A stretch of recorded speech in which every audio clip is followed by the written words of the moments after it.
Call to order the September 4th, 2025 Planning and Zoning Commission meeting. Please stand for the invocation by Dylan Douglas and the Pledge of Allegiance by Jamie Lester. Bow your heads and pray with us if you would. Dear Lord, we pray in thankfulness that you granted everyone here safe travels this evening. Pray that you would continue to be with us and grant us safe travels on the way home. We pray that you would also grant safety to all the first responders serving our community. We pray that you would grant guidance to the local leaders here, as well as not present, as well as our national leaders as well. We pray for the continued recovery effort for so many families in our community still dealing with damage from Hurricane Helene last year. We're coming up on the year mark, and we pray that you would continue to aid us in our perseverance in our recovery efforts. In your name we pray. Amen. Flag, United States of America, Republic of which one nation, God, justice for all.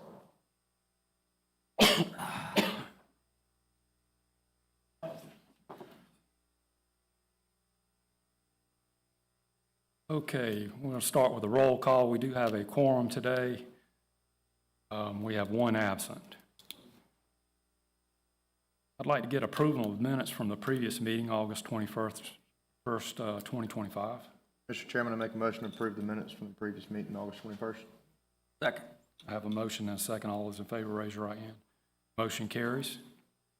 And I need approval of the agenda for this evening. Make a motion to approve tonight's agenda. Second. I have a motion and a second. All those in favor, raise your right hand. Motion carries. Before we begin, I'd like to take a moment to clarify that the Planning Commission is a recommending body to the Columbia County Board of Commissioners.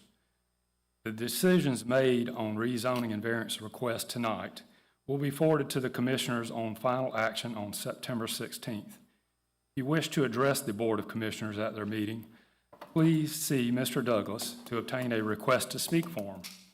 Any request with a public hearing will have a minimum of 10 minutes permitted per side for the presentation of opinions, data, and evidence by proponents or opponents of a request. The applicant will be allowed to speak first, and any member of the public may speak after. Either side may cede their time during the hearing if they so desire. Getting right into the debate agenda, new business, a preliminary plat, H1A1 Southwind Village Phase 1. Danielle? Yes, sir. This is a preliminary plat for Phase 4 of Southwind Village off Hereford Farm Road. This shows the location of the property on the west side of Hereford Farm Road, and it is currently zoned R2 single-family residential. This section of the development includes 80 single-family lots with a minimum lot size of 10,005 square feet and an average lot size of 10,766 square feet, which meets the requirements of the R2 zoning district. Required setbacks are a minimum of 55 feet from the center line of the roads and 10 feet from the side and rear property lines. There is 20 acres of open space in this section, which includes the required buffers, and sidewalks and street trees will be provided on both sides of all roads. Staff is recommending approval. Thank you, Danielle. Do I have a motion? Mr. Chairman, I make a motion to approve the preliminary plat for Southwind Village Phase 4 off Hereford Farm Road. Second. I have a motion and a second. All those in favor, raise your right hand. Motion carries. Next item, H1A2 Wrights Farm 4 off Reynolds Road, 93 lots. Danielle? Yes, sir. This is a preliminary plat for Section 4 of Wrights Farm off Reynolds Road. This shows the location of this section, which is on both sides of Reynolds Road and is currently zoned plant unit development.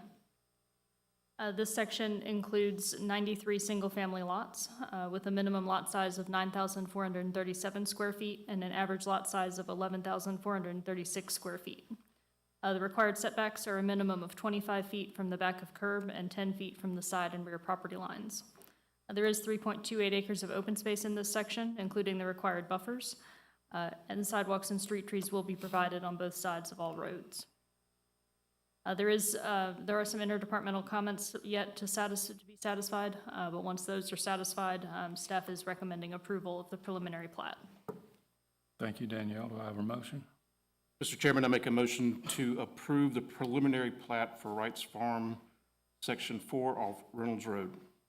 Second. I have a motion and a second. All those in favor, raise your right hand. Motion carries. Massage operator's license, H1B1. This is Denise Devereaux, DBA Denise Devereaux, LMT MMP. Will. Claimant Sheriff's request for a massage operator's license for Denise Devereaux, DBA Denise Devereaux, LMT MMP. This is a relocation of 4414 Herber Farm Road for on-site and mobile massage services. She meets all the requirements of the ordinance. Staff recommends approval. Thank you, Will. Do I have a motion? Mr. Chairman, I make a motion to approve the massage operator's license for Denise Devereaux at 4414 Herb Farm Road and mobile services. I'll second. Very good. I have a motion and a second. All those in favor, raise your right hand. Motion carries. Public hearing part of our debate agenda, H1C1, variance 25-09-01. That's Will. Claimant Sheriff's request for a variance at 84 Chigo Lane, currently zoned R4 recreational residential. Variance is section 9S53 to reduce the rear building setbacks for a pool and associated structures. Shows the location of the property off Chigo Lane within Chigo Highlands. And again, currently zoned R4, just everything around it is as well. Again, it's out of the lake, pretty typical zoning out there. Here's an aerial view of the property, plat of the property, and the overall site plan. So what we're dealing with is we're backing up to core property here. They want to put a pool within the 10-foot rear setback. There's also a retaining wall back there as well. Probably going to be a fence at some point, either on top of the retaining wall or beyond it. We're going to have to reduce the setbacks down to 0 for everything to work out in this situation. Again, it is next to the core property. Again, this kind of gives you a close-up of what's going on with this. Again, the pool is really the major concern here with this, within the rear setback here. And it shows the proposed pool location, again, the planter and retaining wall. Again, we're getting closer and closer into showing you kind of what all is going on with this.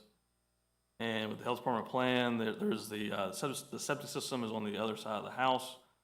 So again, the pool is away from that. And overall, really no concerns. Again, it's backing up to the lake.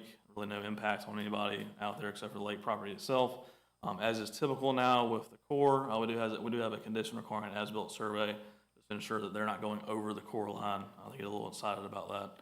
Also does require an easement encroachment agreement, which we have in hand. Staff recommends approval of those 2 conditions. That includes staff recommendation.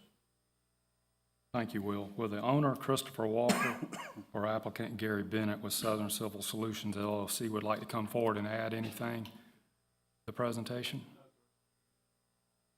Okay, thank you. Any other member would like to speak for or against? Very good. Do I have a motion? Mr. Chairman, I make a motion to recommend approval with conditions of file VA 25-0901 variance to reduce the rear setback at 84 Chigo Lane, 0 feet for pool and associated structures. Second. I have a motion and a second. All those in favor, raise your right hand. Motion carries. Next item on the public hearing, H1C2, RZ 25-09-01, rezoning from C1 to RA. Dylan? Yes, sir. As you said, this is an application for rezoning at 5605 Old Augusta Highway to rezone a property from C1 neighborhood commercial to RA residential agricultural. This shows the location of the property, again, on the north side of Old Augusta Highway and Gordon Highway. As you can see here, again, the property is zoned C1 neighborhood commercial. That's kind of that pink color. And as you can see, it's surrounded on all sides by this kind of pale green color. That is the color of the RA residential agricultural zoning district that this application is seeking for this property. That's just kind of a testament that this zoning district will fit the surrounding character and pattern of development in this area. This is an aerial site of the photo. As you can see, there's a couple existing structures out there, and this is an existing site photo. Back in the 90s, when this property received that commercial zoning, it was an operating business. It has since not operated for some time, and so it would now be required to effectively be upfit or redeveloped for commercial operation. That is something that the property owner is not interested in at the moment, and so he is looking to rezone the property so that he can use it residentially. This is a plat for the property, again, with the parcel in question there indicated by the star. The only issue with the property is that the minimum lot size for the residential agricultural zoning district is 2.5 acres. This parcel on its own is only 2 acres, so it couldn't re-enter into this zoning district without meeting that 2.5 acre minimum. Luckily, in this case, the property owner and applicant also owns the adjacent parcel shown here. The Lot 5, shown directly to the right of our indicated of our parcel in question. So he is proposing to combine those two parcels to give the parcel in question enough acreage to be rezoned. Again, the rural neighborhoods character area is what we're working within on the Vision 2035 Future Development Plan. That character area is typically earmarked for residential use specifically with low-density development. Again, this is another example of a way that the RA zoning district fits this area more appropriately than the C1 zoning district. And so staff has no qualms about the request, other than to require that that combination plat for the two adjacent parcels sharing ownership needs to be recorded within 60 days of final decision on this application. Okay, thank you, Dylan. Will the owner or applicant, Marion or Heather Stevenson, would like to come forward and add anything? Okay. Any other member of the audience would like to speak against or in favor of this? Okay. Can I get a motion, please? Mr. Chairman, I make a motion to recommend approval condition of file RZ 25-0901, rezoning from C1 to RA at 5605 Old Augusta Highway. Second. I have a motion and a second. All those in favor, raise your right hand. Motion carries. Next order of business, H1C3. This is a rezoning 25-0902. Rezoning from C2 to C3. Danielle? Yes, sir. This is a request for a rezoning of the property at 270 Rose Street from C2 General Commercial to C3 Heavy Commercial with a conditional use for automobile or truck storage.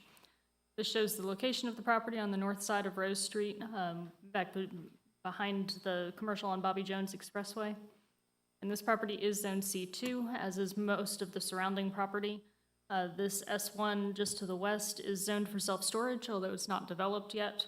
And the other C3 properties you see in the area are a couple existing contractors' offices, and then the other C3 was actually zoned for previous RV storage, although their conditional use for that purpose has expired. This shows the area of the site. It is currently undeveloped, and a photo of the existing site. And the proposal is a pretty straightforward development concept. The property would be leveled, fenced. It would have parking spaces installed for the RVs and boats, detention, landscaping, all of the typical requirements. We will see a variance request following this rezoning to use gravel for a portion of this, but the basic development plan is fairly straightforward. In terms of future development, this is in the mixed-use activity center. Typically what we would be envisioning and encouraging in this area are higher density, compact, walkable developments, commercial, professional, civic uses, restaurants, hotels, things of that nature. The caveat to that is that this particular area has no sewer service. So this portion of this character area, that density is difficult to achieve right at the moment because you have to develop on septic or you have to pay to extend the sewer. It also is generally developed in a heavy commercial type pattern. There's a lot of contractors' offices back here. We have existing approval for self-storage in this area, some automotive repair businesses, things that are generally heavy commercial in nature. And placing them back here in this area does fairly effectively screen them. It's not a kind of primary frontage in this character area. It's kind of tucked back here in this off the main thoroughfare area. So while industrial uses in this character area ideally should be located at the perimeter to hide them to an extent, this location kind of accomplishes the same thing just because it is tucked away off the main roads. That being said, industrial uses in these character areas should have development standards applied to them. So we do have some proposed conditions with this. We are proposing conditions requiring a minimum 20-foot buffer and or landscape strip on all sides of the property. And we are proposing a condition regarding architecture and materials on any buildings on the site. Now, the current site plan does not call for any buildings, to be clear. They are planning to just have the pavement and the parking spaces at this time. But that C3 zoning would allow for uses that could have buildings in the future, and so this would cover any future development of the site under this zoning as well. And staff is recommending approval with those conditions. Thank you, Danielle. Will the owner, Shirley Bracewell, or applicant Deborah Powell would like to come forward and add anything?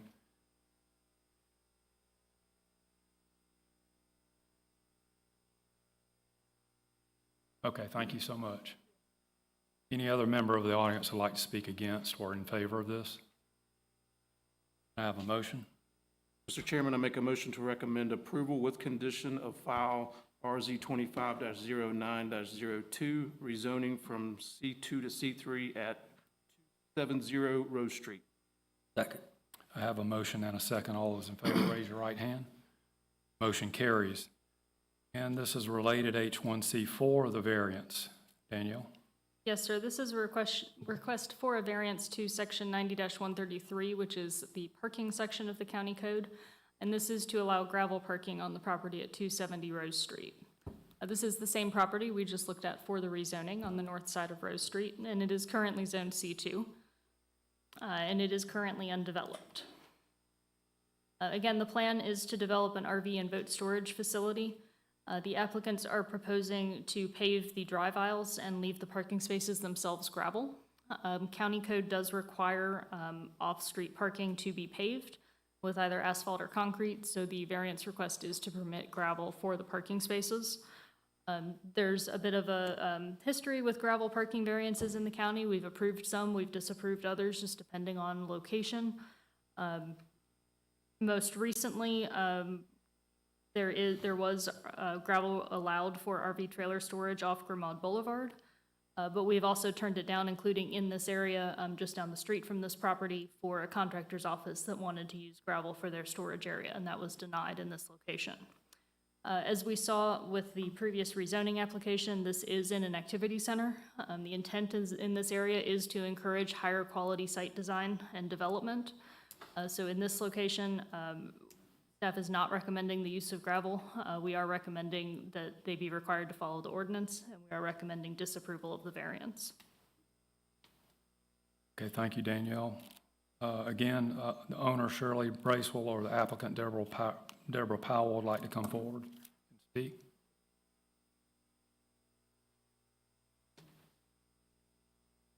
Speak your name and address for the record, please. Deborah Taylor Powell. The reason for this, for a large part, is so that we have the flexibility of putting different width property parking, as well as different length as the demand might change from time to time. And if we put in the pavement, I feel like we might need to stripe it. And I don't really want to stripe it because I'm afraid that it would limit what can be parked in one spot versus the other a little bit in width. That's a portion of it. Also, I like it to help with the water runoff, because I feel like the gravel will also help absorb and control the water runoff more than some of this pavement would. So our goal was to landscape around the gravel just as we would the pavement, but I feel like that with the gravel, you're going to control runoff a lot more. Even though we do have planned for a drainage pond, I want to be able to control that water runoff and put that back in the ground as much as possible, and then do that by avoiding blacktop. That was the purpose of that. Thank you. Yes, sir. Any questions? Any other member of the audience would like to speak in favor or against? Can I have a motion? Mr. Chairman, I make a motion to recommend disapproval of file BA 25-0902, variance to permit gravel parking for a proposed RV and boat storage facility at 270 Rose Street. Second. I have a motion and a second. All those in favor, raise your right hand. Motion carries disapproval. R H1C5, the rezoning 25-0903. This is Danielle. Yes, sir. This is a request for rezoning 2 parcels off Columbia Road from planned unit development to S1 for a proposed solar farm. If this request seems familiar, we did see this application earlier this year. It was withdrawn by the applicants at the Board of Commissioners, and they have revised the site plan and the narrative and resubmitted for this rezoning. The 2 parcels are on the south side of Columbia Road, adjacent to Ivy Falls and High Meadows, and are currently zoned planned unit development, as is most of the surrounding property. Immediately to the west is the fairly recent S1 that was approved for an athletic complex and some commercial use, and then you have Patriots Park across the street as well. These properties are currently undeveloped, as you can see here, and from the existing site photo. Currently, they are approved for planned unit development, so they are approved for some commercial and professional use on kind of the more easterly of the 2 properties, and for townhouse development on the rest of the property. There is some significant topography on the site that has made development of these properties challenging. So you can see here kind of the buildable area based on the topography and the existing stream features and associated buffers and such. So there are certainly areas of the property that are not buildable due to just the nature of the site. The proposed site plan, the changes that we were looking at from the previous application is a larger setback from Columbia Road. That is a 200-foot setback from the center line of Columbia Road, as well as a commitment to a 25-foot buffer on all sides of the property. We'll see that staff is recommending a condition for a larger buffer. For most intents and purposes, a utility scale solar facility like this is effectively an industrial use. It's a major utility under code, or at least that's the closest thing it fits in our code. And industrial uses against residential would typically require a 40-foot buffer. So we are recommending that they be held to that 40-foot buffer rather than the 25 feet that they had proposed in the narrative. They do have a significantly larger buffer on kind of the southeastern side of the property where the existing creek is. A good bit of that they won't be able to touch due to the creek and the stream buffer there. The reason they picked this site, they expanded in the narrative that this is a location that Georgia Power has the capacity to accept the power from this facility. So this is the hosting capacity map from Georgia Power that shows that they can accept the power into the system in this location. In terms of future development map, this is in the neighborhood character area. Generally speaking, this area is intended for single-family residential use. And obviously, the property is currently zoned for a mix of commercial and townhouse use, which is not single-family either, but that is pre-existing zoning prior to this particular future development map. So it can be developed that way by right. Changing the zoning for the solar farm, obviously there are some utility uses, some light industrial uses that need to be in these locations. Cell towers are another pretty common location of things that need to be in residential areas or in areas where you wouldn't necessarily think of them as neighborhood uses, but they need to provide that service to these areas. However, when we do have to locate these types of uses in these areas, we want them to be as hidden as possible. So we do try to locate them on the periphery and off of major roadways as much as possible. This is kind of the opposite of that. It's on a major roadway in a developing residential and commercial area. So this is not the ideal location for this, in staff's opinion, based on the future development plan. So staff is recommending disapproval. Again, if the commissions are inclined to recommend approval, there is a recommended condition to require the wider buffers on this site. Thank you, Danielle. Well, the owner, GVS Holding LLC, or applicant, Bijan Solar LLC, would like to come forward and add anything. State your name and address, please, for the record. Yeah, it's Warren Critco, 100 Chimney Springs, Tyrone, Georgia, 30290. I think she did a great job of being able to explain what we're attempting to do here and how we're trying to work with the commission to ultimately come inside of all of the setbacks and whatever we can do to make this aesthetically pleasing as possible and build in the proper buffer zones to comply here with a solar array. Obviously for us, we know that Georgia Power needs the additional generation that's here locally that helps to support the neighborhoods that are already existing, and hopefully long-term be able to keep the power prices for everyone in the community lower. At the same time, I know the big concern, at least in the last time that we spoke, was just visibility of the array itself. We have moved those setbacks back considerably further, 200 feet from the road, so it's going to be very hard to see from the road the way that it is currently addressed in the plan above, and so we feel like we can, help mitigate that pretty well. As far as for the neighbors down in the south, obviously we feel the same way. We are going to have, not only, 7 or 10 foot fence that would go around it, but we would also have extensive shrubbery and trees and stuff that would grow and develop over time as well. That would help to hide that significantly, and we feel from all areas. We're more than happy to comply with the staff report recommendations. They're all acceptable to us, and we can make those we can address the 40-foot buffer, potentially maybe even do a few more feet if that's what the committee would like. And I know that there's been, at least in the last time that we were here, there were a lot of different concerns, I think, from the community, just as far as like questions about solar, questions about weather or temperature and different things like that. I am prepared to speak to some of those today. I don't know if those questions will still be arose today or not, but if I have a chance to rebuttal some of that afterwards, maybe we can try to keep it shorter for time's sake on that particular part. Having to do it now, so. Other than that, what we're attempting to do, or what we would like, is to have an approval with the conditions, if possible, because we're happy to do whatever we can do to meet. Thank you. Do we have any questions? Thank you. Appreciate it. You're welcome. Any other member of the audience would like to speak in favor? Anyone here would like to speak against? For?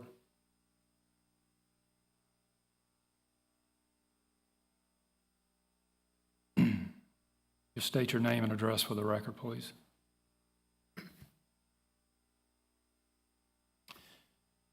Hello, my name is Mark Abels. Live at 114 Grindle Shoals, Grubtown, Georgia. Good evening. Thank you for the opportunity to speak. I'm not standing up here to be opposed to renewable energy by any means, but I advocate for responsible planning. While solar farms can offer benefits, we must also consider real and documented risks, especially when they come to the placement near homes, wetlands, and vulnerable ecosystems. From cybersecurity threats that could disrupt the grid, to hazardous waste, poor drainage maintenance, and long-term abandonment, these are not hypothetical concerns. They're backed by studies, and they can affect communities like ourselves. Tonight, I hope to give you a little bit of new information that maybe you haven't heard before when it comes to this information, as I know that you have had this information brought to you before. But when it comes to some of the maintenance needs, the first thing I think of is I'm right up against the side of that, the bottom side. I'm right on that creek there. And I can tell you, the first thing I see is some of the devastation that happened from the storm. We had a lot of trees down that went and laid across the creek, and now during weather storms, that creek backs up a lot more, and it backs further and further into my residence. Now, I'm told that the business owner is supposed to be maintaining that area as it is, or I'm sorry, the property owner is supposed to be maintaining that area as it is owned by him. If you would like, I can show you these pictures here that show my particular area that shows very well that they're not very well maintained. Would you like me to bring it up front? Okay. That picture, you can see that there are several downed trees, some that are spanning across the creek itself, and in some cases, there are full screens that are created that block water from flowing, and again, will end up overflowing into my area and several other residence areas. So that is one of the first concerns that I see as far as how it will directly affect neighbors. I'm sure that they will address wanting to be able to address that in the future, as I know that will be brought up. But if they haven't done it now, what makes you think they're going to do it in the future? Next, as we know, there can be different types of hazardous waste that can come from solar farms. From the actual plates themselves, they can actually leak certain chemicals, and there is certain amounts of batteries that have to be stored on site. They can leak and leak into the ecosystem. And I have done numerous amounts of reading where there are solar farms that have had environmental issues with this. When it comes to cybersecurity risks, which is a little bit more in my realm, I did some actual looking up on this one, and I found that there's actually been some research into this. It looks like there was a Frontier in Energy Research in 2023, and a minimum review title, Cybersecurity of Photovoltaic Systems, Challenges, Threats, and Mitigation Strategies, warns that the PV system relies on IT infrastructure, making them vulnerable to cybersecurity attacks. So overall, what this one, and also Forescout Sundown investigation from 2025 says, is that additionally 3,500 solar-powered systems are exposed to internet-based attacks across 42 vendors. So what can happen from these is different type of attacks where they can either take down the grid, which doesn't necessarily affect the community unless it is directly providing to the community, or it can do things that can damage the actual equipment and even cause fires. There's ways that they can send certain direct attacks that affect specific systems. And these systems, if directed properly, can tell a system to overheat. They can tell something to spin faster than it should, or just tell something to just not work properly. And in that case, it will maybe start functioning in a way it shouldn't and catch fire. Is there the proper fire suppression systems in all cases? Maybe, maybe not. And that might be something that can be squashed, but ultimately, when it comes to cybersecurity, I think my overall concern is the potential for fire. Then we're all concerned about property value. How is it going to affect our property value? I myself attempted to get solar power because I think we know our power bills are not going down anytime soon. Well, I wasn't allowed to get them because I was told by my HOA that it would take away from the value of my home and the neighbors around me. Well, I've seen a couple studies. I researched it pretty well. I think I found, somewhere around 8 or 9 studies. There were some that were neutral and said that it doesn't affect it, some that said it goes down, some that says it goes up slightly. But the overwhelming stated that it would decrease slightly. Now, there was one that popped out. It was from the University of Rhode Island. It stated, it's from June 2025, and it used satellite imagery that showed that the homes that were with direct line of sight from solar farms were more than likely to experience value decretion in rural zones. So I don't know what direction those plates will be aimed towards. I don't know if it's going to be aimed towards me, or towards the left there, but either way, I don't feel like that's a risk I would like to take. And I'm not planning on selling my house in the near future, but it could be sometime soon. I hope I'm not going long, but I just have a little bit longer. Just one more minute, please. Okay, I'll try and make it quick. Right about, yeah. All right. With that being said, the property owner and company hasn't reached out to any of us. I don't feel like they will be of value to our community. And with that being said, I think this is overall a a bad decision to allow this in our community. Thank you for your time. Okay, thank you. We have any questions? Thank you. Unless he wants to rebuttal. Yes, he can come back up. So you can still have other people come up and say, Okay, let's get all the Okay. folks that want to speak first, and then we'll do rebuttal. That'll be fine. Any other member of the audience who'd like to speak against, come forward and state your name and address, please. 5 minutes. I'm going to be quick. Joanne Okay. Murdoch from 1547 Swint Road. I'm not going to get scientific on you. I'm here about location, location, location. And that location is not appropriate. First of all, it doesn't match your, as y'all know, Comprehensive Plan Vision 2035. Second, it's off a main roadway and across the street from the beautiful Patriots Park that the whole county loves. Not fitting for that location. And I just hope you follow through with what they did 2 months ago and vote to disapprove it. Thank you. Thank you. Thank you. Any other member who would like to speak against?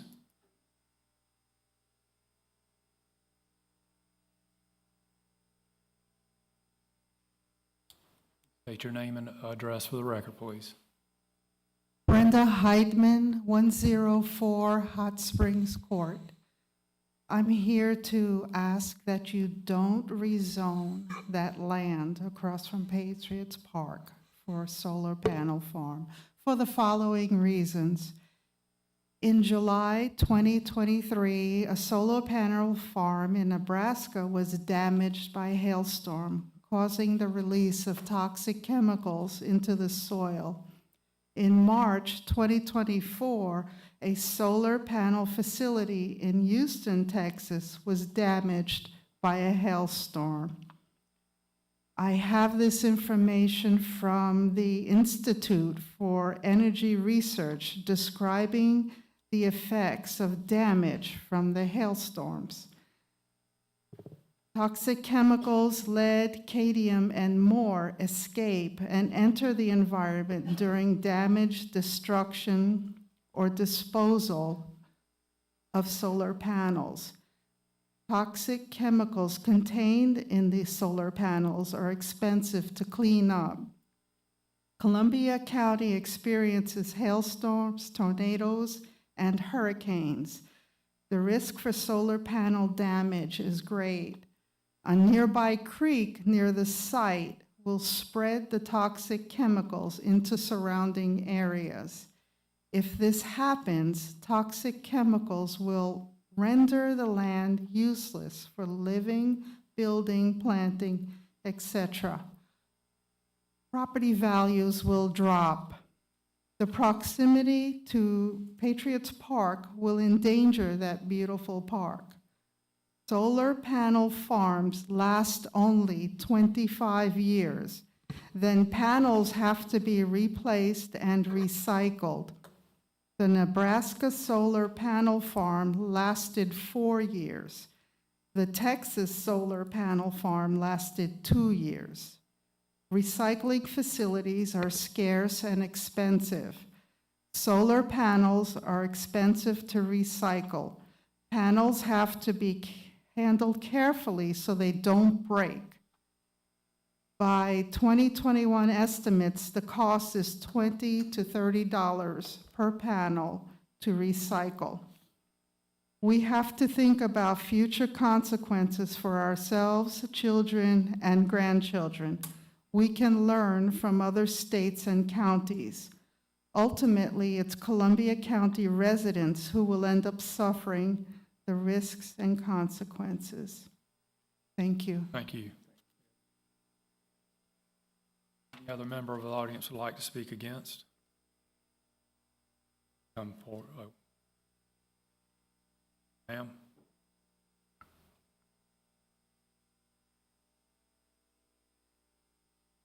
Evening, Ruth Prohaska, 201 Newland Circle. I didn't come to speak, but I have firsthand knowledge of these solar panels. My parents are in Pensacola, Florida, and they have a solar panel farm directly behind their house. I very much worry about the electromagnetic field that's there. Another resident here brought up that Patriots Park is right there. My children played ball there for years and years. Think of all those children that'll be there playing, don't know how far the reach is, but I would say that's probably close enough that there would be some kind of an impact on all the families and kids that play at Patriots Park. And this guy lives 2 hours away. He's not concerned about our community. We live here. Thank you. Thank you. Okay, would you like to come up?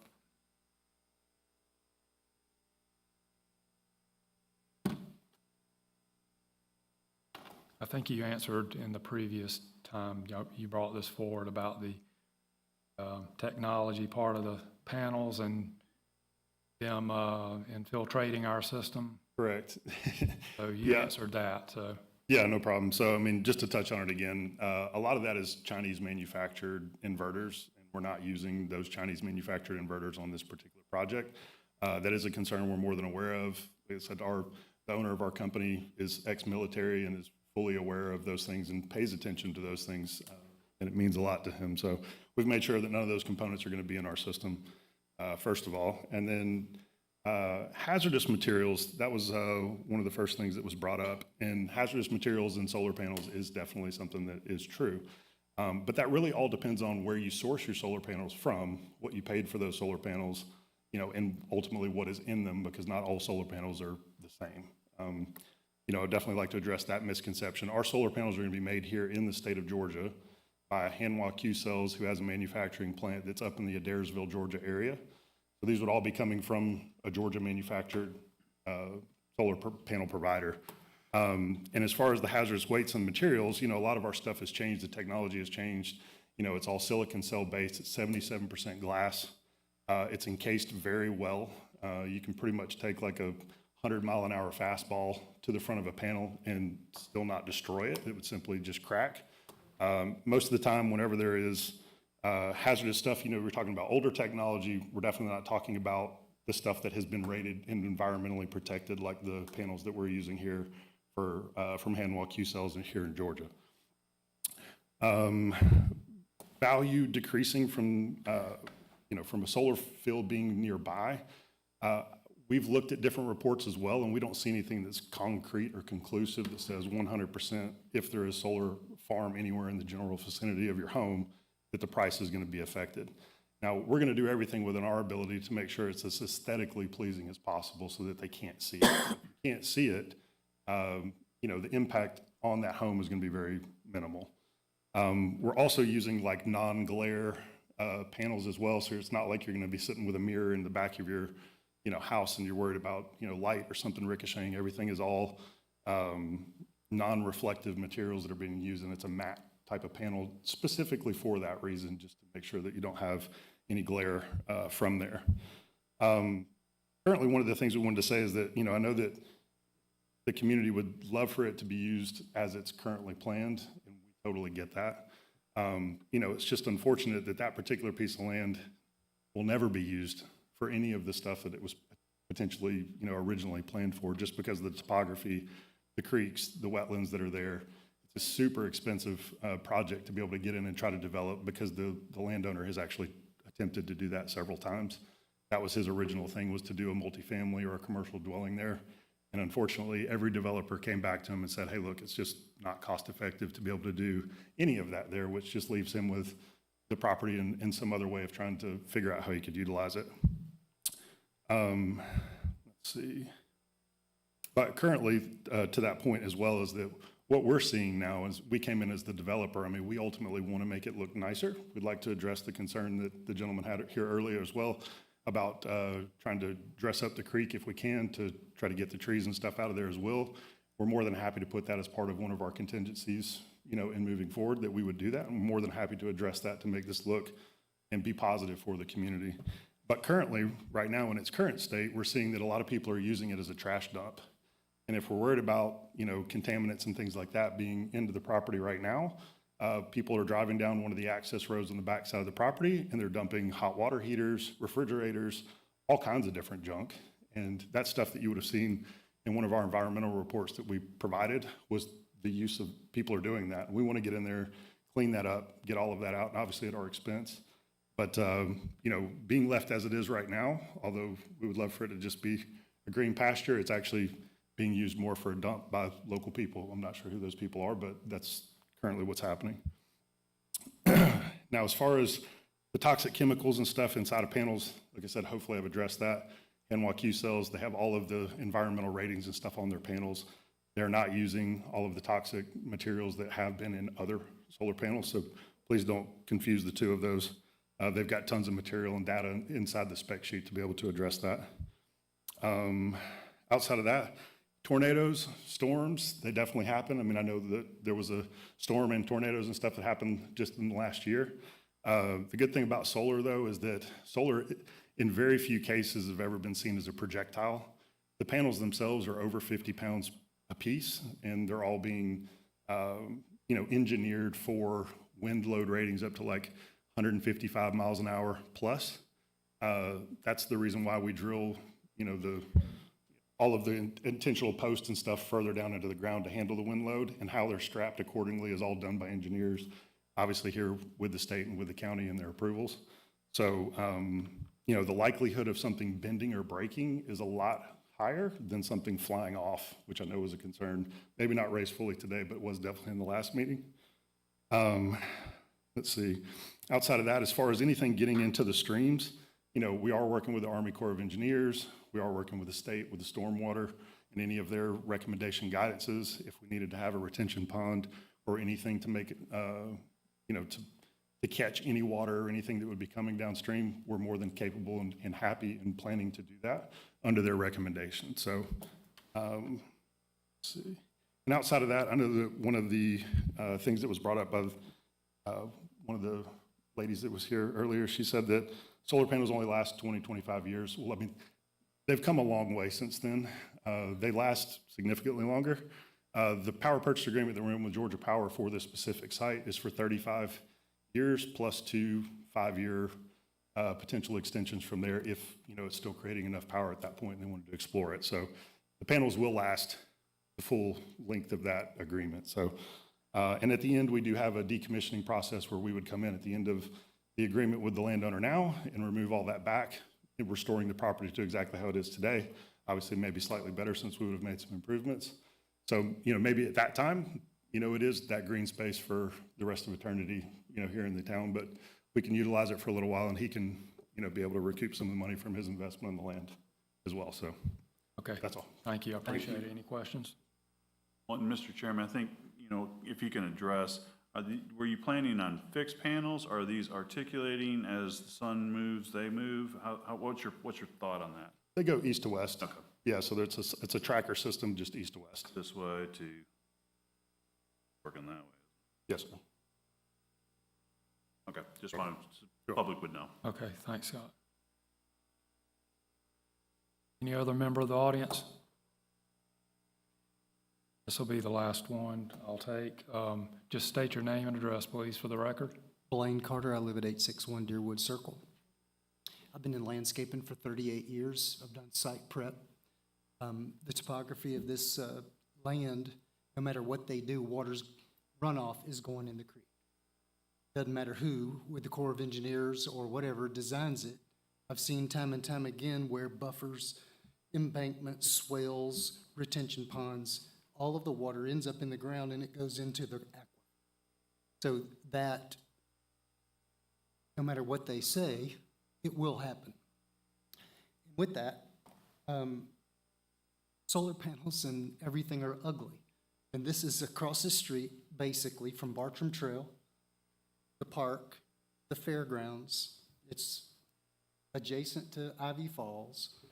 The proposed benefit that this gentleman just spoke of is a reduction in our power, which is laughable, simply because our county commission is entertaining a data center, and the proposed benefit is a reduction in our power, a reduction in our tax, for homestead exemption.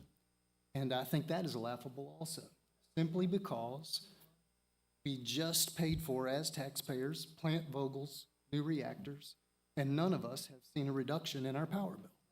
So if the only benefit that any of the community members is a proposed tax benefit or power reduction, let's say, then I say that's, it's not worth the land.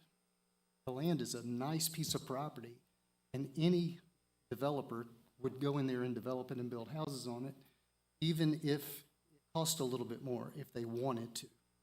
So we have a homeowner, and it's my understanding, I could be wrong, that he owns land in Westlake, or property in Westlake, and he'll be the only beneficiary from the county, the way I see it. So I would highly encourage you to, thank you. Okay. Can I get a motion? Mr. Chairman, I make a motion to recommend this approval for file RZ 25-0903, rezoning from PUD to S1 for tax map 061 parcels 2140 and 2141 off Columbia Road. Second. I have a motion and a second. All those in favor, raise your right hand. Motion carries disapproval. Next on the list here, we have H1C6, RZ 25-09-04, rezoning from C2 to M1. Dylan. Yes, sir. As you said, this is an application for rezoning from C2 to M1 for a portion of a parcel at 475 Lewiston Road. This is the entire parcel. The area that we're looking at specifically is right here. This is the zoning of the parcel. As you can see, it's split zoned M1 and C2. Again, the area that we're looking at is right in here. They're kind of looking to complete this site within the greater parcel to develop for a combination of a self-storage building as well as RV and boat storage. Important to note on this slide here, the uses surrounding that specific area that's in question to the north and to the east are both auto repair businesses. To the south is an unmanned cell tower property with significant separation from the site as well, with natural vegetation between the cell tower and the site itself as well. We'll explain a little more why that's significant here in just a moment. Again, this is a close-up view of the site that's in question, and again, that zoning line kind of splits this site, and it would hinder development because there is a buffer requirement between M1 and C2 property. This is an existing site photo. Currently, it is used for storage of the budget truck rental business that's operated out of a building that's already on this parcel. And this is a slide depicting the topography of the site. That'll be a little more significant because there's a companion variance application to go along with this site's proposed development, and we'll discuss that when we discuss that application. But again, the proposed use for this site is storage of 2 or 3 varying kinds. This is the site development plan. Concept plan. Again, we'll talk a little bit more about the nuances of the variances that are requested for this plan with the variance application. But important to note, as you can see here, the altered zoning line kind of runs along here. They're looking to take the parts of this site that are zoned C2 and rezone them M1. M1 light industrial zoning allows for these storage uses, whereas C2 does not. Again, as we discussed previously and is labeled in some areas on this site, to the north and to the east are auto repair shops. Those are, even though they are uses allowed in the C2 zoning district, considered industrial uses per the Columbia County Code. To the south is, again, an unmanned and largely unimpacted cell tower. Given that there are, to the west is pre-existing self-service storage and RV and boat storage that already exists on the site. So in a way, this is an expansion of the existing use on the site. As you can also see here, and as you could see on the previous slides, although this parcel does have frontage on a couple different roads, this portion of the parcel specifically is shielded from view from any of the public right-of-ways for Lewiston Road or William View Parkway by those surrounding businesses. And so staff generally is all right with the proposed rezoning of this area for the expanded use of storage on the pre-existing site. It's within the mixed-use activity center character area on the future development plan. While this character area may not necessarily support expanded industrial zoning, other than at its very periphery, as you can see here, it's separated from the edge of that character area from another employment activity center, which does much more readily allow industrial uses. It's separated from the border of those two character areas by one parcel at most, and again, as we already discussed, it's surrounded on all sides by what are considered generally industrial uses within Columbia County Code. And given that it's well shielded from view from any kind of public right-of-way, staff again is generally in favor of the request and recommending approval. Thank you, Dylan. The owner of Gateway Storage LLC or applicant EMC Engineering Services would like to come forward and add anything that was presented? Okay, thank you. Any other member of the audience would like to speak in favor or against this? Can I get a motion, please? Chairman, I make a motion to recommend approval of file RZ 25-0904, rezoning a 3-acre portion of the property at 475 Lewiston Road from C2. Second. I got a motion and a second. All those in favor, raise your right hand. Motion carries. Next on here we have the H1C7 variance 250903. Dylan? Yes, sir, and this is the companion variance application that I previously referenced to alter some of the buffers. Again, as I referenced previously, C2 property and M1 property, when they abut one another, the M2 property is required to buffer against those C2 parcels, and so that is the subject of this request. Again, the overall parcel and an aerial site of the entire parcel as well, and a close-up of the site in question. So again, the topo is a helpful illustration here because, again, the property to the north and the property to the east, as well as the property to the south, both those C2 zonings as well as the S1 zoning have a required 10-foot structural buffer with opaque fencing and a 10-foot wide landscape strip required against them whenever M1 zoning, such as is requested here, kind of butts up against them. The buffer to the east against the existing auto repair business to the east on the subject parcel as well, that buffer will remain intact. However, as you can see running along here, the topographical draw that kind of runs downhill from both of the two parcels. If we could move to the next slide. Yeah, so as you can see, that is this area along the northern property line. Effectively, the request in this area is to have this portion of the fence right here extend out of that 10-foot typically required buffer strip. Staff and the applicant both view this as a plausible benefit to that buffer. That is going to help the fence stand a little bit higher up on top of that topography to provide a better visual separation between the two properties. And then along the southern lot line here in this area, there is an existing driveway that serves both this site and this parcel, as well as the site to the south with the existing cell tower on it. So having the buffer stand exactly along that property line would not, and having to relocate that driveway would not, plausibly benefit either of those two parcels.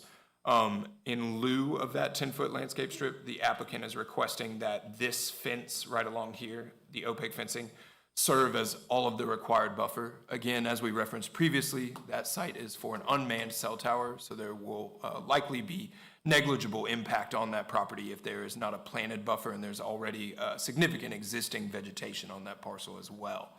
So in staff's opinion, both of these requests are reasonable and we are recommending approval. Thank you, Dylan. Would you like to add anything? Okay. Any other member would like to speak in favor or against? Can I get a motion?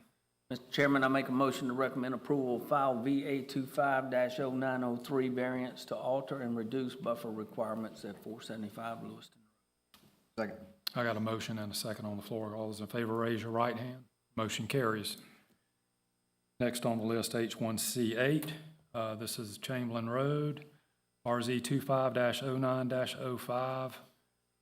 This is rezoning from a split zone M1 and RA to S1. This is Will. Clarence Sheriff's request for rezoning, 480 and 500 Chamberlain Road from M1 and RA to S1 special for proposed senior living community. This location of the property on the east side of Chamberlain Road, just south of I-20. And again, currently split zone, M1 and RA. Again, the stuff to the east there is zoned PUD for Mill Branch, and everything else is primarily RA around it. Again, aerial view of the site. Plat of the property for 480 Chamberlain and the one for 500. And we'll have a picture of 480 Chamberlain, the site itself, the entrance to it, and 500 Chamberlain is next, showing also the entrance to it.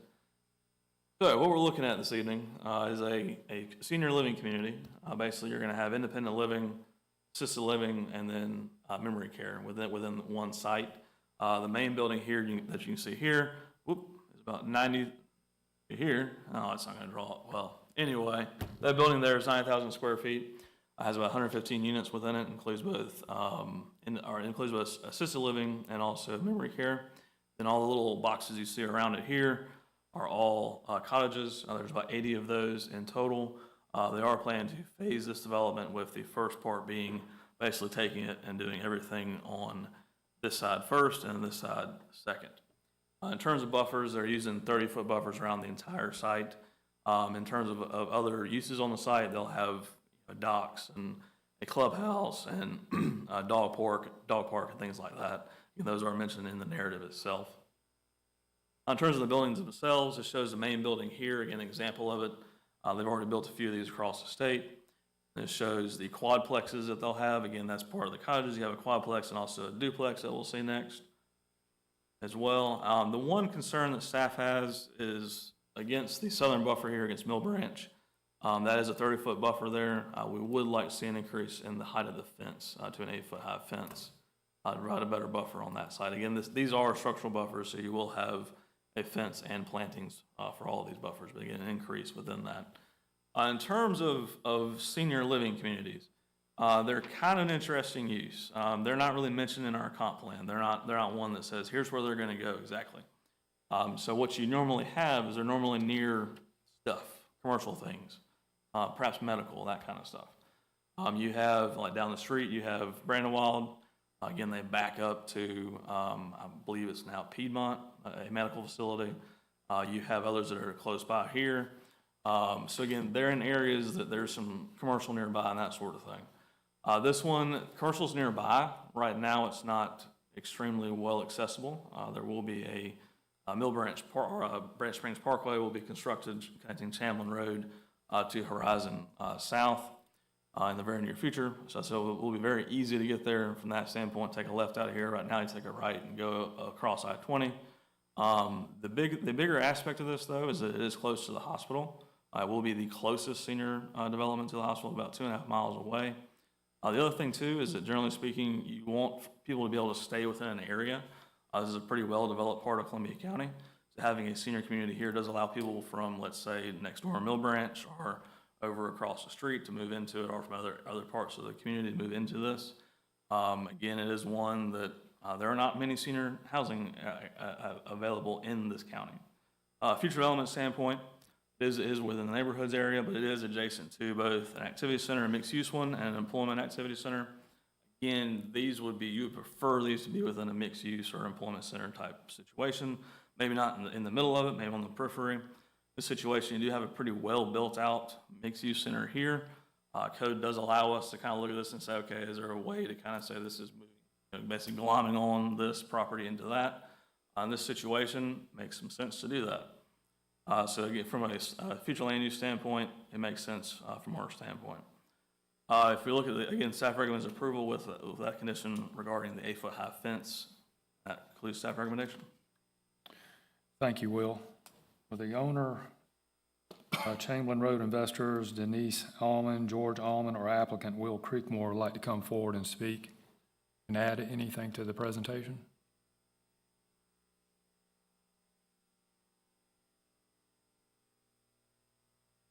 Okay.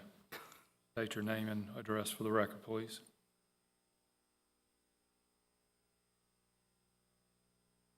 I'm Will Creekmore. Address is 227 Cedarhurst Drive, Canton, Georgia. Thank y'all for having me here tonight. So we're really excited about this potential development. So my father and I started Manor Lake Development in 2017 because my grandmother was ailing in age, and we are developers by trade, and we wanted to create a place for her to live. Fortunately, she didn't make it in time for us to open our first facility, but we opened our first facility, and now today we're a family-owned operation, and we own these buildings, we manage them, we build them, and now we have 12 of them. So this would be our 13th community in the state of Georgia. So we're locally owned. We're not some private equity group out of New York or Chicago or something like that. You know, we're locally owned and operated. And so we're really excited about this. You know, what you're looking at here on your screen right now is the main building right here is a one-story building with real rock on the architecture. That's not veneer, that's real rock with hardy plank, architectural shingles. We do fountains, we do, you can see right there, we do all these raised garden beds, and the residents love those garden beds because they do all these garden clubs, and then they will, they'll raise all these vegetables, and we'll use those vegetables in the kitchen. So the chef will, you know, get the herbs and the vegetables and all that out of there, so it's really cool. So the residents can really feel involved with the food that they're eating. And then on the cottages, you know, they are 2-bedroom, 2-bath, 1-car garage, and these residents don't ever drive. They really, because they stay put. Because if you look at the site plan again, if you want to go back to that site plan, we'll have a clubhouse on site for the independent living residents, and that's where they hang out. That's where they get their meals. That's where they have their activities as well. That's where they'll have their musicians, their church services, you know, so we'll talk with all the church people around town. We'll have educational speakers come in. And so, you know, we try to enrich the people that live in our community. And, you know, you brought up a great point on, Will, we're right down the street from the hospital, which is great. We're right around this whole area where there's a lot of families. And we had a excellent market study right here done by Jones Lang LaSalle, which is a huge global real estate company that said, y'all need one of these here. That's why we're here. And we've been looking here for 2 years now. We actually had a piece of land under contract across state lines over in Aiken that we were trying to do, and we killed it because we couldn't get the sewer capacity. We were lucky enough to find this land, and actually I'm glad we find this land. This is a better piece of dirt. And so we're really happy to be here, and I'm happy to answer any questions. Do you have any questions? No, sir. Thank you, I appreciate that. Do you have any more members that would like to come forward and speak in favor or against?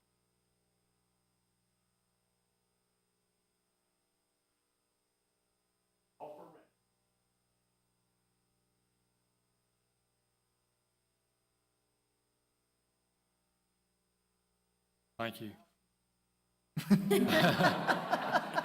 I think she's in favor of it. I think she is in favor of this.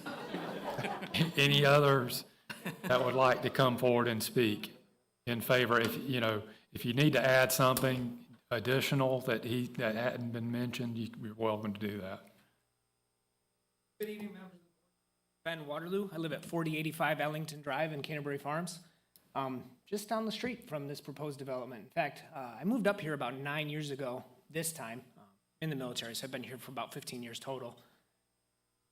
used to run up to Stony Creek Farm like every day. It was a great run up the hill, down the street. Loved it. One of the problems that we had when we first moved down here was that intersection at it's William Few and Chamblin. Traffic was really, really bad when that was a three-way stop, so thank y'all for putting in the traffic light. But now, with the growth and development that's continued to the west, traffic on William Few Road and on Chamblin Road is really, really bad. In the morning, it can take 20 minutes to get from where Stony Creek Farm is, like right down there at the south or the bottom part of that map, to the intersection, just to get there.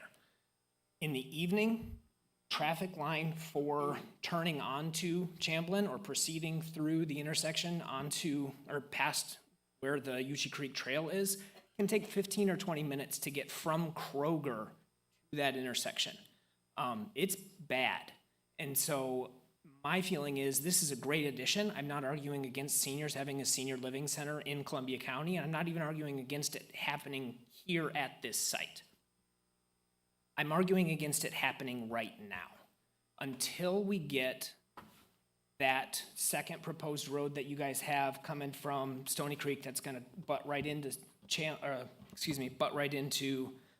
Canterbury Farms Parkway, and until we get hopefully, preferably sidewalks and a wider William Few up there on the top of your map, it's just not feasible for traffic to be able to have a shift or shift workers coming in and out of that facility in the morning and in the evening. It's also very difficult for emergency situations if they were to happen during rush hour in the morning or the evening. Yeah, the hospital's 2.5 miles away, but it'll still take 20+ minutes to get there because there's only one lane. There's nowhere for the cars to get off the road to get out of the way of the ambulances. So for those reasons, right now is not a great time for this facility. 2-3 years down the road, if we have William Few wider, if we have Chamblin Road, have that bridge be 2 lanes or 4 lanes instead of just 2. And if you've been on that bridge, that is a very narrow bridge. There's not much of a pedestrian shoulder on either side of it. So if there's cars trapped on it, like happens all the time in the morning and in the evening, the ambulances just can't get through there. So for a lot of reasons, right now is not a great time for this facility. A couple years down the road, we get the infrastructure in place, great, no issues. But right now, that horse farm that used to be there, or kind of still is there, if we do this facility now, we are putting the cart in front of that horse. And that's not the way we should build this. Thank you. Okay, any other member of the audience would like to speak in favor or against? Wasn't planning this, Joanne Murdoch again. Senior community living doesn't add to traffic like regular housing does. I'm completely in support of this project. I think we need more of them around town. It could help with the overflow of traffic because they produce less traffic. So, hope y'all approve it. Okay, thank you.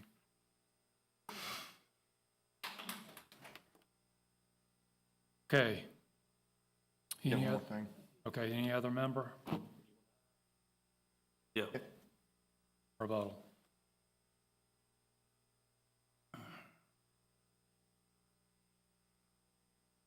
First of all, thank you. Get it? But yes, I mean, traffic is always an issue, and we understand that, and we run traffic studies, and we understand what the issues are with traffic. And you mentioned about, shift workers and things like that, and we run in 3 different shifts. And so that minimizes the amount of workers that are going in and out on Chamblin Road, so it'll be less and it'll be more during the first shift, 'cause that's your main shift. Then it cuts down on second shift and third shift. As I mentioned before, based on all of our traffic study data, we don't have a lot of drivers, even in our independent living drivers. They don't drive. They might drive in the morning to go to a doctor's appointment, but that's it. But then a lot of our independent living drivers, so we also have a community bus. And that community bus takes our all of our residents, independent living, assisted living, memory care, takes them out to their doctor's appointments, and they all use that. So that minimizes the amount of cars that are on the road. So that's one thing that we really try to focus on, is trying to help out with the car load that we have.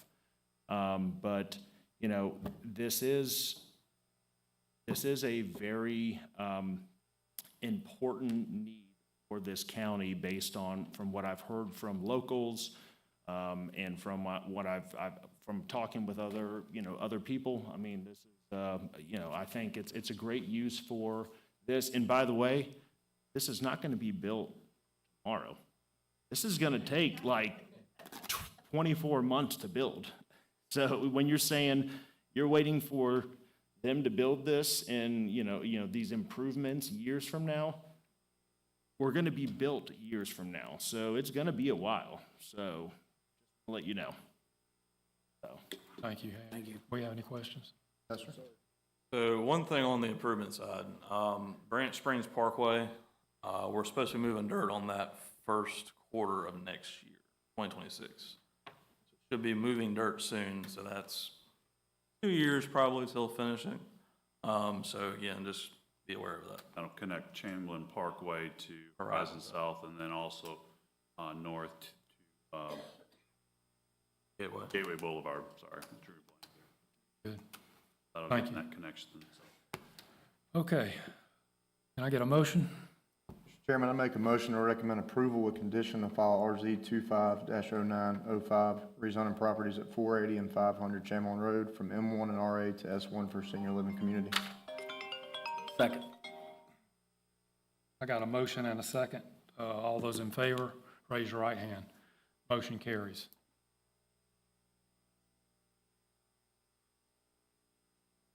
All right. Last item on the agenda tonight, H1C9, RZ 250906, rezoning from a split zone C2 and R4 to S1 off of Ridge Road. Will? There's sheriff's request for rezoning for a portion of property off Ridge Road, about 7.86 acres from C2 and R4 to S1 special for proposed RV and boat storage facility. Be a consistent theme this evening. Shows the property, again, the intersection of Ridge Road and Washington Road. We've seen this one before a few months ago. They've done some revisions to the plan we'll be seeing here in a moment. Again, currently split zones C2 and R4. You have some more split zones to the north, also C2 and R4, then primarily R4 around it, then some RA across the street on the south side of the intersection. Aerial view of the site itself, and the plat of the overall property, and the overall concept plan. So the biggest thing from before, they have now taken out about 2 3/4 acres up here will remain R4. Gives a very large buffer in between these properties and others. We'll talk about maybe a proposed condition with that here in a moment. We have primarily covered storage on this site, about, I believe it was 264 covered or open air sites on this, so it has gone down in size in some regards. The biggest thing, though, that's very different is that we have an entrance on Ridge Road, and then you can't go back out Ridge Road. You can only come out Washington Road, so you have to drive through it and then come out that side, and it's only a right out on Washington Road. You cannot turn left. So that's one of the big, that's probably, in my opinion, the biggest change that they've done with this is the transportation side of things. In terms of overall development, you do have a 20-foot buffer along the roads, 30 feet along the back side of it. Again, fairly standard for any type of storage use with that. Again, you do have this piece up here that's remaining R4. So again, it's one of those that the amount of work, or the amount of changes that have been done to it, staff appreciates that. They have listened to the community in some regards. It is not, changing it to have less is one of those things that's looked favorably upon. Again, we're still at the same point we were before with the future land use map. Again, Lake Neighborhood, it does allow for there to be marinas and boat storage and things, but again, typically these have been next to the lake. That's kind of how we've seen it develop here. This is not the case with this one. Again, we are down the street from this community crossroads, this rural one, that actually has quite a bit of boat storage in it, but also has a lot isn't built out yet. The previous one we talked about, being able to have a crossroads or an area move around a little bit. In this situation, staff doesn't think there's been enough development within this area to actually have that happen. Can't draw anymore. Or actually, no, it blends in. Look at that. Anyway, so staff recommends disapproval of this request. There is a condition, though, or two conditions, excuse me. There is one that will require a full access right away to Ridge Road if it is approved. That's from traffic. They are not real keen on only having entrance on Ridge Road. They want one that has both. GDOT controls Washington Road. We have no control over that. We have a suspicion they're probably not going to be okay with that right out. But again, we have no control over that. And the last, or the section there from planning, is that the R4 portion of the property shall remain as a natural buffer and shall not be developed. At a very large buffer if it is approved. And staff, that includes staff recommendation. Thank you. Thank you, Will. The owner applicant Meister Marvin LLC would like to come forward and add anything to the presentation. State your name and address, please, for the record. Matthew Paget, 3499 Heatherstone Way here in Martinez, here representing the LLC and the applicant. As we've identified, that this has been before the board before. We heard the concerns of the board. We've heard the concerns of residents of this area, of Appling and everything else that we've attempted to do. And so we do feel that this has been a drastic change, a reduction in scope. It certainly has made accommodations that we feel were addressed directly at the issues and concerns we've heard before. The identity of the right-in and right-out system, the Ridge Road entrance and the right-out system on the Washington Road was in direct response to concerns about traffic. As we've identified and has been identified in the, I believe in both recommendations, it is not an issue of traffic according to any of the folks that would give that opinion here, other than obviously residents that may have voiced that before. And so my clients are all ears when it comes to traffic. If they say they want both in, both out on Ridge Road, if they want something different on Washington Road, all of that's completely amenable. We have no concerns there. This was presented not only because it works, but because we do think that it addresses some of the concerns that were brought to us and on our initial application. The other much larger concession that's made, and certainly one that we have no problem with, the staff recommendation, is that natural buffer, that 2.76 acres that's identified, was made directly in response to the previous concerns. And so I think my folks are here. They are Columbia County residents. They own this property. Both of my clients, both of the members of the LLC have been residents here their entire life, other than when Brad was serving combat veteran. I mean, these are not folks that are coming in trying to make a quick buck. This is not major development of Appling. We're not trying to change the character of what we've got going on here. We've got dirt that they own. They want to put to use, and I do think that they could use it in this area and be able to be productive, and they're not going anywhere. They're not looking to sell this. This isn't how we're going to, now suddenly expand and buy up 10 more lots. This is the only thing that they have planned out this direction in Appling. Additionally, both the Lake neighborhood and the community crossroads identified from the comprehensive plan in 2035, both in the primary future land uses specifically identify boat and RV storage according to the special use designation. So I mean, it's not gone without contemplation that exactly where this is could service exactly what we're seeking to do here, being boat and RV storage. And I'm not one that's usually big on visual aids, but I do think that concept art, and I don't know if it made it in the application, is important. I think it shows that we're not looking to put up wrought iron. We're not looking to put up chain link fence. This isn't going to, nobody's seeking to put a gravel lot. I mean, this is going to be a fully developed RV and boat storage that's intended to be there and last. Of course, it's concept art. I know that it's a pie in the sky to some degree, but I say that very genuinely, meaning that my folks intend to put real money into this, that this is not an opportunity just to make the first opportunity. I mean, this is not, the first development they can. It's not to put a strip mall. It's not to put a Dollar General. My folks are here that this is a plan. This is a concept that they put money, time, and effort into, and they want to develop it and develop it the right way. I mean, I think that my folks are here to stay. They're Columbia County residents. This is, all they're seeking is to do something that their compatriots, other folks they know would use, and I think this is a good use of this property that clearly the front half is already contemplated to be commercial in nature, so it's not a drastic change, despite how it may look on the petition to change this overall. Additionally, this is not going to be a disruptive use. This is not something that's going to have a pile of traffic coming in and out. I think that compared to the use it's presently zoned for, it's about 1/8 the estimated traffic of what it could be used for if it was the commercial and residential mixed use it presently is, if that was fully developed. we're not looking to expand the footprint any further than it needs to be to operate. We've seen a drastic reduction from my folks because they want to be very cognizant of the community.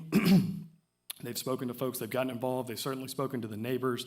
They've made these accommodations to try to facilitate with the neighbors, and I've seen responses from the neighbors that appreciate, and I've seen responses from this planning and zoning staff that appreciate the changes that have been made. And so my folks are here, they're amenable to these conditions, and they would certainly seek approval with those conditions as well. I reserve the rest of my time for rebuttal. Thank you. Any other member of the audience would like to speak in favor or against? State your name and address, please, for the record. I'm John Bryan, and I live at 6473 Ridge Road. 82% of the plan is contiguous with my property. I own 7.35 acres, 17 rather, my family and I. Been there for over 17 years. I'm not speaking on just private concern, I'm speaking as well on behalf of our community. As we were all gathered here just 4 months ago, we heard the first option and opportunity. I'm in appreciation for the revision and the attempt that the builder has offered, and even some of the, particularly the buffer zone, to try to help in regard to the residential buffer that could be of advantage as well. However, we are dealing with, as Mr. Padgett has said, we are dealing with Columbia County residents. We're dealing with those who have been there for years and will remain as well.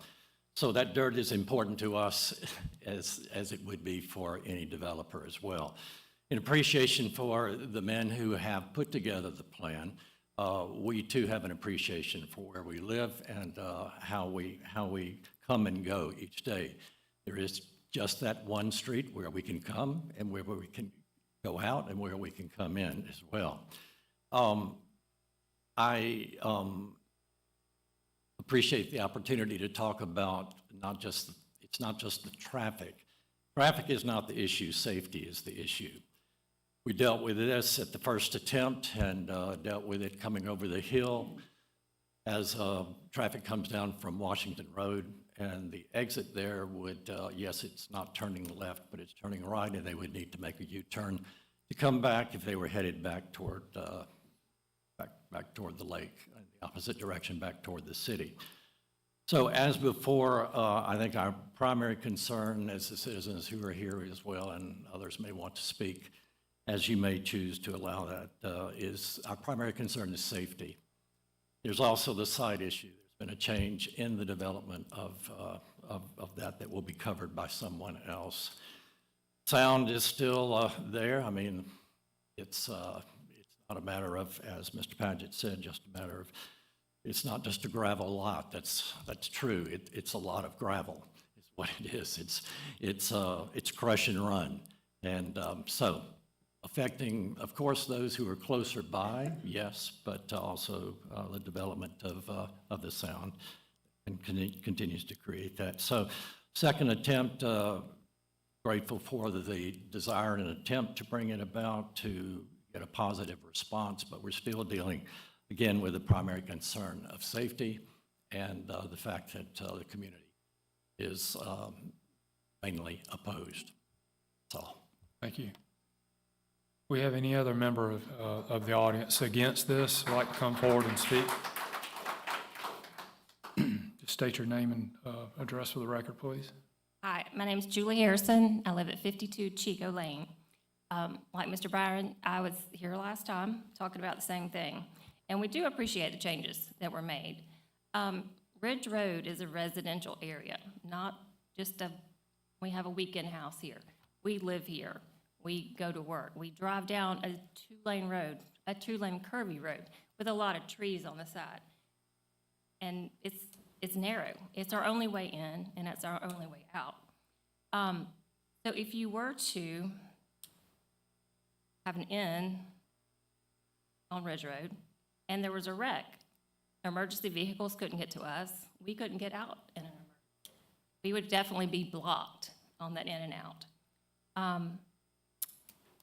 The new development plan has downgraded the quality of the development in the sense that it went from a high-quality Class A marina and RV holding facility with enclosed buildings constructed using insulated metal panels. 2, a Class A covered RV and boat facility, fully covered open-air structures. So the original designs, pictures, are not what they're proposing tonight. Had garage doors, everything was closed. Now it's not. So it's a downgrade from the facility. The right turn out on to Washington Road, once again, it's a safety issue. GDOT is not going to approve that. What is going to prevent someone from turning left? If we exit on Washington Road, turn right, we're going to go up, somewhere we've got to make a U-turn and come back down. But, well, nobody's really coming. I think I'm just going to go left. Nobody will see me. There's not a median. And as Will stated, GDOT's a totally entire entity. So you could say here that, okay, yes, we approve this. You can have the in and out, the in on Ridge Road. You can only go out on Washington Road and turn right. But then Georgia DOT could come back and say, no, you can't do that. You've got to have full access. And where this out is, according to the map, is right, very close to the blind spot that is coming down from Lincolnton. And as I stated last time, it takes 5 seconds going 65 miles per hour to get from that blind spot to Ridge Road. So I don't see how that sounds safer. I just don't see where the traffic and safety options has been applied. There's another commercially zoned property, a half a mile down Ridge Road, 467 Washington Road, 7.22 acres, the same size as the concept that he's doing tonight, but it's already zoned commercial. He could go in there and do that. You've got Washington Road coming in and out. You're away from the blind spot. We are not against development. We would welcome something on the commercial side. We would welcome new neighbors on the residential side. We just don't believe that RVs, trucks pulling trailers, cars pulling trailers with boats, big boats, is what we need here. Thank you. Thank you.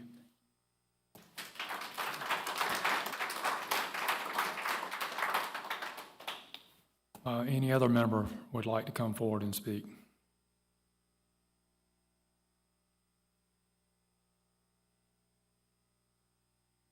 I'm Lee Horacek, 4099 Sankin Road. The fellows came by with a petition early on to try to sell this idea.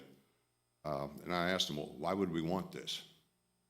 And they told us about how it was going to be well-maintained and pretty and attractive, and it would keep undesirable elements out and this kind of thing. And I don't know anybody that's ever looked at a boat storage yard and thought, that really looks nice. I mean, this is going to be an irreversible eyesore. It's impinging or encroaching well down Ridge Road into what had been residential area. This is a gross departure from anything that's in that area. There's nothing that looks like this. The safety issue that's mentioned before, it's hard enough I have to go out Ridge Road onto Washington Road to come into town when I come in. It's hard enough to make that left turn from Ridge Road going toward town. You move toward the crest of that hill, you're in further trouble. Pulling a trailer, you're really in trouble. So this is solving a problem we don't have. This is a gross departure from what this area is. Somebody showed a picture early on of trees, pristine area. Now we're going to have that. Gravel with huts and boats stored there, and it's a slippery slope. We let this happen, it doesn't get any better. Thank you. Thank you. Appreciate that. Okay, would you like to give you 1 minute, please? In response to choosing another location, my clients don't own that other location. We don't have 7 additional acres of dirt a mile down. Of course, that would be convenient and it would solve every solution, but we don't own that dirt. That's not the reason why we're here submitting this plan today. Additionally, this is already zoned commercial for part of this property, that this property can be developed presently.